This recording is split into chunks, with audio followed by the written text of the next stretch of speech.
Now I can cut this out here. So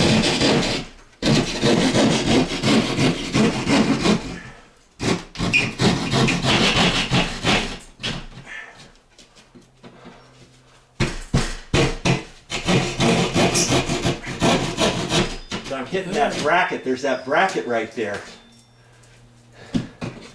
Oh, rusty bracket. What's that for, the fan? Yeah, that was the bracket. There's a bracket here and one over here that held the weight of the fan before the sheetrock went in.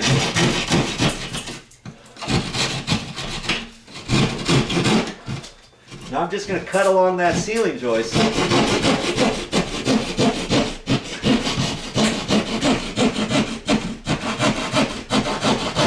I've already felt up there to make sure nothing is there. There's another metal strip right there.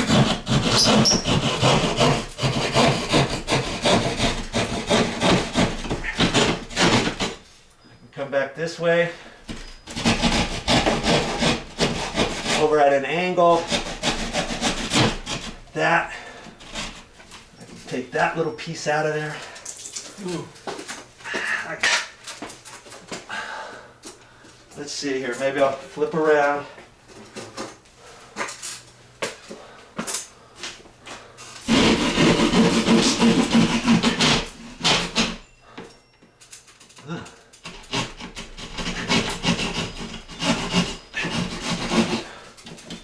Gently pull that out.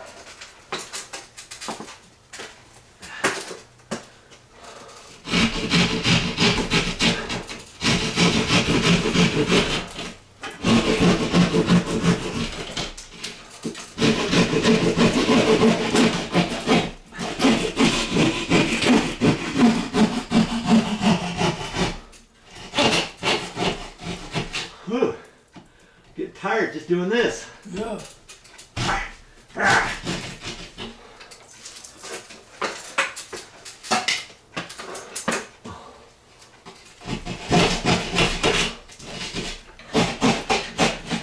Clean up the rest of it here.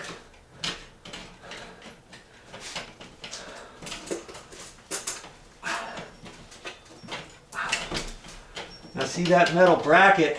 Yeah. I'm just going to leave it there. That's what I'm going to do. If I wanted it out of there, I'd have to take a Sawzall with a metal cutting blade and zip that off. It's pretty thick. You're not going to do that very easily with a hacksaw. Okay, but there's no harm in leaving that, okay? And what I'm going to do at this point is I've got to hold that sheetrock up there somehow, right? So I'm going to cut a piece of sheetrock this size. And I'm pretty sure it's 1/2 inch because that's what my other patch was before.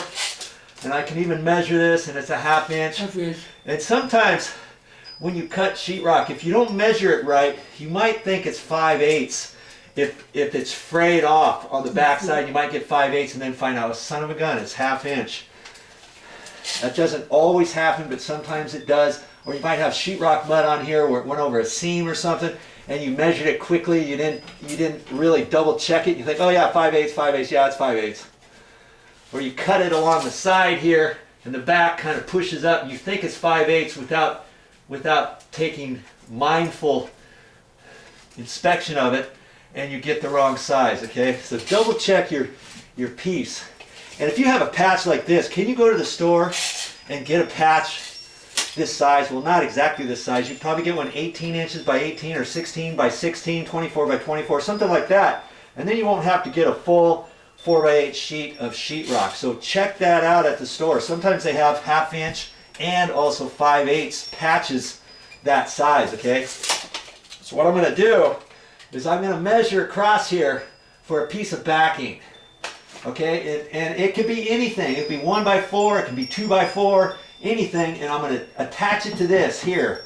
I'm going to put one on both sides, and then I can cut my piece of sheetrock, and I only have to attach the sheetrock on both sides. I don't have to have a 2x4 across here and a 2x4 across there, and something here and something here. As long as I got two pieces, that's enough for this patch.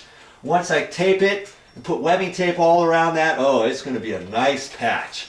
Okay, so that's my next step, and I know exactly where I'm going to get my backing. I got some 3/4 inch pine, 1x4 pine that I'm going to use here. It was a piece of backing that was on that full size trim that went across. Remember that piece of trim that went across the cabinets at the top? Well, the back piece was a piece of 1x3, I guess it was, pine. Well, instead of throwing that away, I saved that so I could use it here. That's all I got for this time. But I'll be back with more videos. Oh my. Thank you.